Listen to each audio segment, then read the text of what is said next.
Doctor Ashok Kumar का आपको सादर प्रणाम। आज मैं आपको स्कंद महापुराण से एक छोटी सी कथा सुनाने जा रहा हूं। जितने भी हमारे 18 पुराण हैं, वास्तव में ये वेदों का विस्तार रूप है। यदि गीले काठ को जलाया जाए तो उससे अनेक रंगों का धुआं निकलता है। इसी प्रकार परमात्मा के निश्वास से अनेक प्रकार के धार्मिक ग्रंथों का जन्म हुआ और उनमें वेद, पुराण, उपनिषद प्रमुख ग्रंथ थे। हम ये कह सकते हैं कि वेद, पुराण, उपनिषद ये सब परमात्मा द्वारा रचित ग्रंथ हैं और इन्हीं वेदों में, पुराणों में और उपनिषदों में जो कहानियां हैं वो काफी एक दूसरे से मिलती हैं। वेदों की हम बात करें तो वेदों में वैदिक कालीन जो देवता हैं उनकी पूजा का विधान है।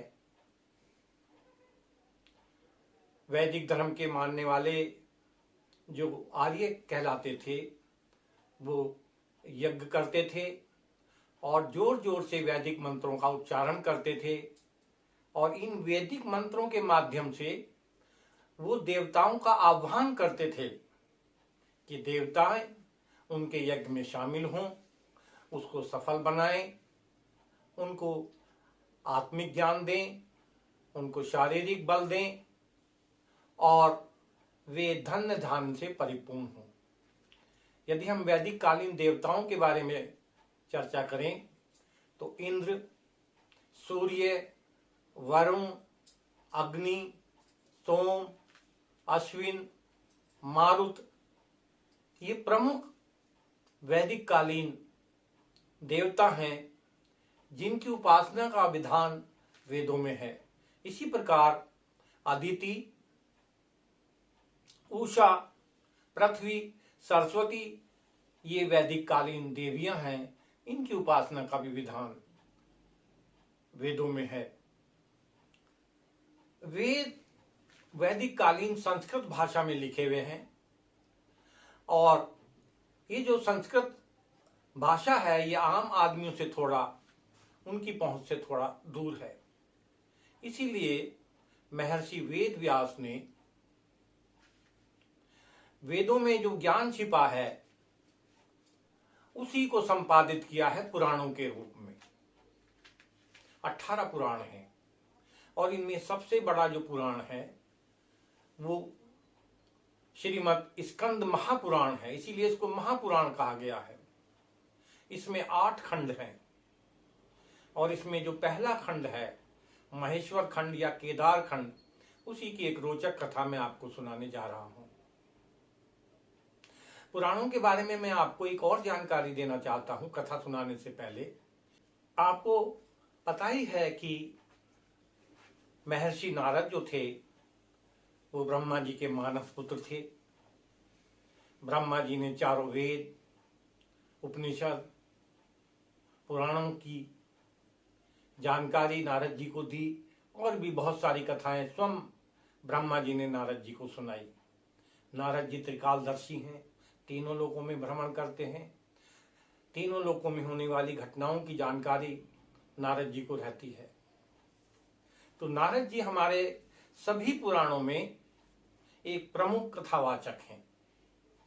दूसरा नंबर आता है सूत जी महाराज का।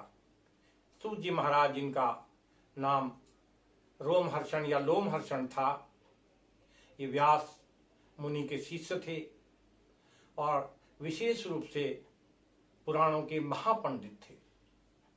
ये कहा जा सकता है कि सबसे लोकप्रिय कथाकार जो हमारी पुराणों में है वो सूत जी महाराज हैं। सूत जी महाराज के बाद लोमश ऋषि हैं। ये वही लोमश ऋषि हैं जो काकभूषण जी के गुरु थे और इन्होंने ही एक बार क्रोधवश जो है काकभूषण जी को श्राप दिया था कि जाओ तुम कौवा बन जाओ। तो लोमश ऋषि जो हैं एक बहुत बड़े कथावाचक हैं वेद पुराण उपनिषदों के प्रकांड पंडित हैं और हमारे पुराणों में जगह जगह वो बहुत सुंदर सुंदर रोचक पौराणिक कथाएं श्रोताओं को, जिज्ञासुओं को सुनाते हैं। लोमश जी के बाद काकभूषणी महाराज जो हैं वो भी एक बहुत प्रमुख कथावाचक हैं। कहते हैं कि महर्षि वाल्मीकि ने जब तक रामायण नहीं लिखी थी उससे पहले राम कथा की जानकारी केवल 3 लोगों को थी, ब्रह्मा जी, शिव जी और काकभूषणी महाराज। एक बार जब पक्षीराज गरुड़ जो है वृद्ध हो गए तो इनके मन में तीव्र लालसा उठी कि मैं भगवान की राम कथा को सुनूं। ये सब लोगों के पास गए, ब्रह्मा जी के पास भी गए, भगवान शिव के पास भी गए, लेकिन इनको कहीं सफलता नहीं मिली। अंत में नारद जी ने इनको सलाह दी कि आप हिमालय पर्वत पर स्थित काकभूषणी जी के आश्रम में जाइए, वो आपको राम कथा सुनाएंगे। पक्षीराज गरुड़ वहां गए और काकभूषणी जी महाराज ने, कहते हैं, सबसे पहले जो राम कथा सुनाई वो पक्षीराज गरुड़ को सुनाई। श्रोताओं की जानकारी के लिए मैं एक चीज और आपको बताना चाहता हूं कि वर्तमान में उत्तराखंड के चमोली जिले में नंदा देवी जो पार्क है, जो यूनाइटेड नेशंस का, यूनिसेफ का हेरिटेज साइट है, वहां पर फूलों की घाटी से थोड़ा पहले हाथी पर्वत की तलहटी में काकभूषणी लेक है। कहते हैं महर्षि काकभूषणी का आश्रम इसी स्थान पे था। यहाँ 1 किलोमीटर लंबी एक बहुत सुंदर झील है, हरा पानी है उसके अंदर। लोग ट्रैकिंग के लिए जोशीमठ से जाते हैं। तो यहीं पर काकभूषणी जी का आश्रम था, जिन्होंने गरुड़ महाराज को ये कथा सुनाई।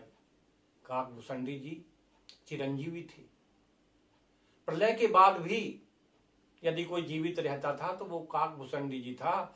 जब सारी सृष्टि में प्रलय हो जाती थी, जीव जंतु सभी जल प्लावित हो जाते थे, जल के अलावा कुछ नहीं रहता था, कहते हैं काकभूषणी जी एक चट्टान पर बैठ के प्रभु की लीला और प्रभु की लीला देखते रहते थे। ब्रह्मा जी के उठने का इंतजार करते थे। ब्रह्मा जी नींद से उठते थे और फिर दोबारा सृष्टि की रचना करते थे। तो काकभूषणी जी जो है पुराणों में एक बहुत प्रमुख कथावाचक है। इसके बाद शौनक ऋषि हैं, बहुत सारे ऋषि हैं। महर्षि मार्कंडे हैं, मार्कंडे जी प्रकांड विद्वान हैं और इनके नाम पे एक पुराण भी है, मार्कंडे पुराण।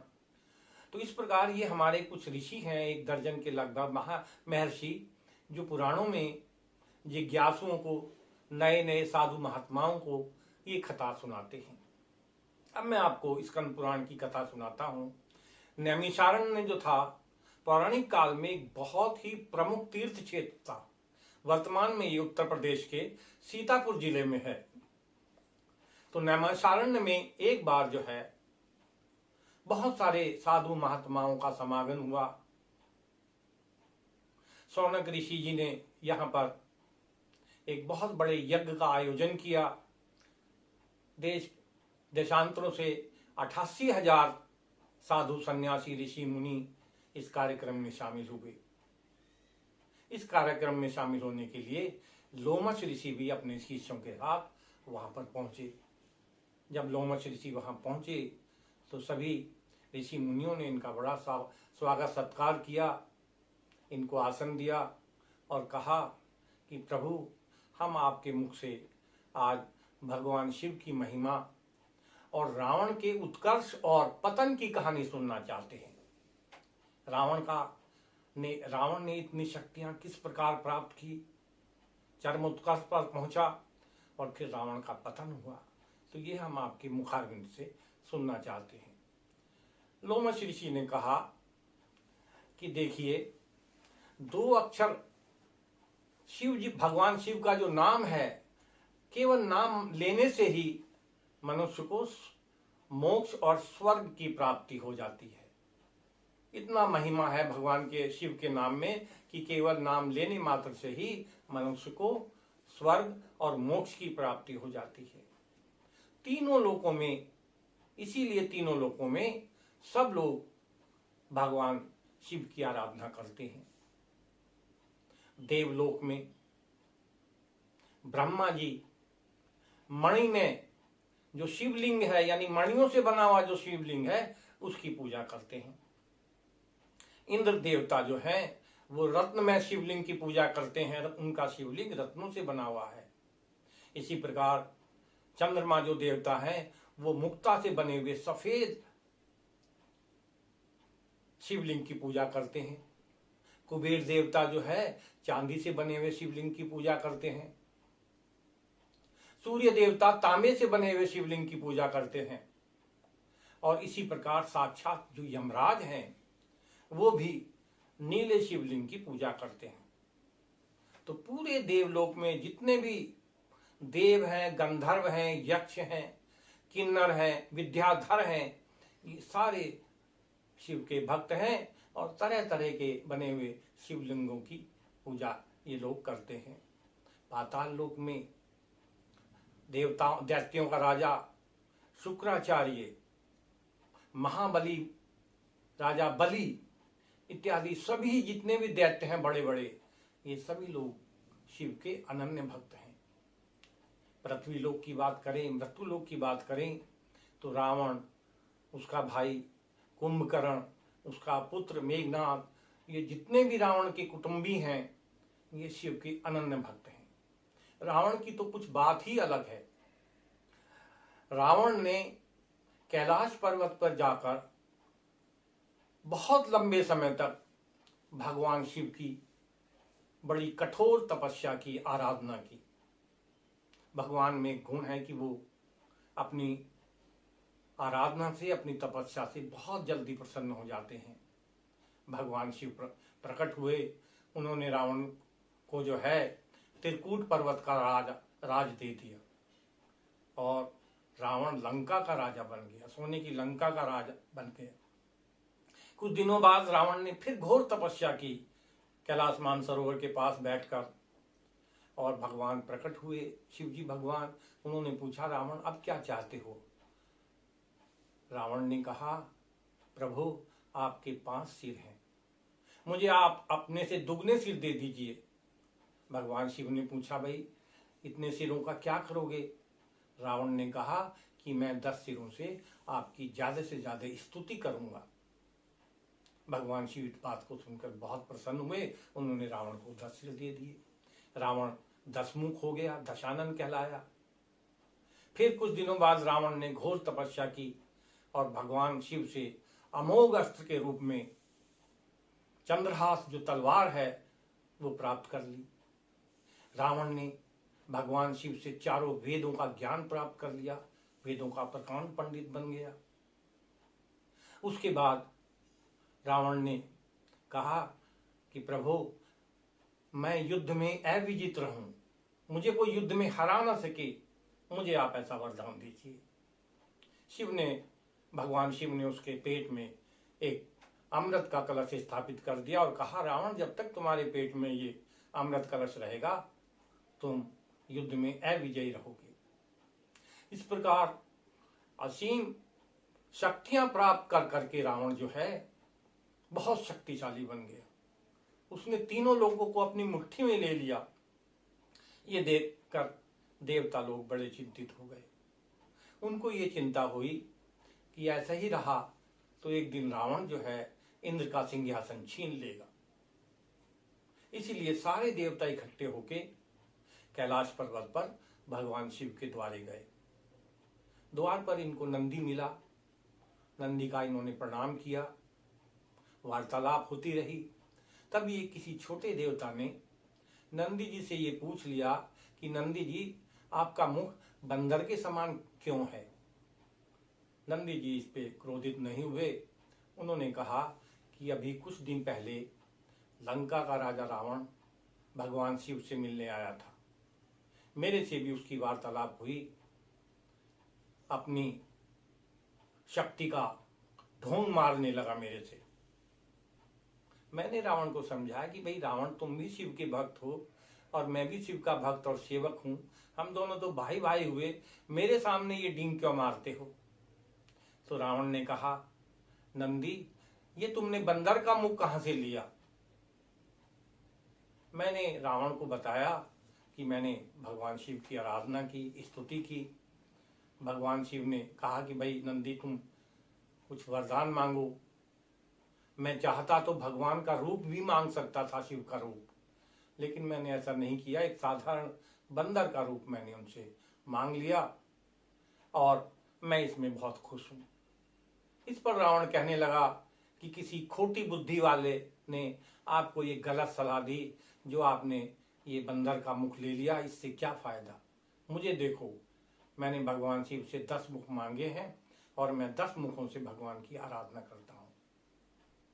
नंदी जी कहने लगे, इस पर मुझे क्रोध आ गया और मैंने रावण को श्राप दे दिया। मैंने कहा, हे रावण सुनो,